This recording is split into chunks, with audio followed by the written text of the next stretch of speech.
จากความอุดมสมบูรณ์ทางธรรมชาติของภูเพียงบริเวณที่ประกอบไปด้วยภูผาป่าดงสีวนานาพันธุ์สภาพอากาศที่เย็นตลอดปีมีปริมาณน้ำฝนหลายกว่าเขตอื่นในประเทศจึงเฮ็ดให้เมืองปากซองได้รับการขนานนามว่าปากซองผืนแผ่นดินคำได้สร้างประโยชน์อันใหญ่หลวงแก่เศรษฐกิจและสังคมภูเพียงบริเวณเป็นภูเพียงให้กำเนิดแม่น้ำหลายสายอยู่ถึงหน้าดิน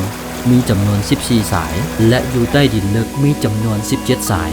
พวกเขาได้ค้นพบแหล่งน้ำที่สะอาดและอุดมไปด้วยแร่ธาตุต่างๆจากธรรมชาติที่ผ่านการกั้นกรองจากชั้นหินลาวาเย็นซึ่งเป็นเท่าฐานที่ผ่านการเผาไหม้จากภูไฟทับถมล้อมรวมกันมาหลายร้อยปี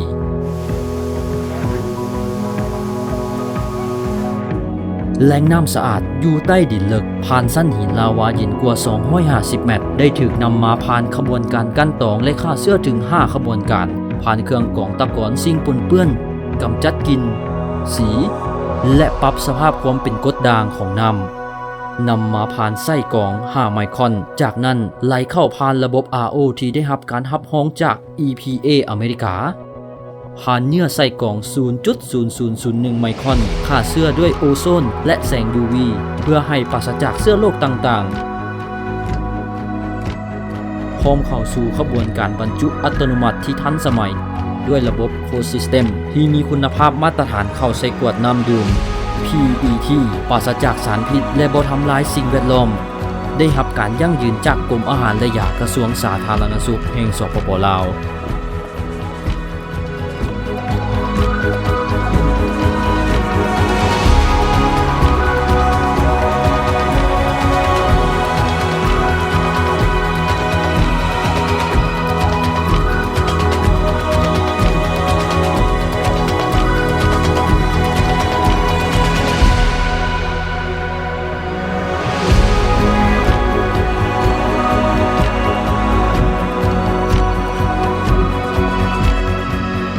น้ำดื่มที่สะอาดจนถึงมือผู้สวมใส่น้ำดื่มลาวาน้ำดื่มแห่งความภาคภูมิใจของคนลาวทั้งชาติ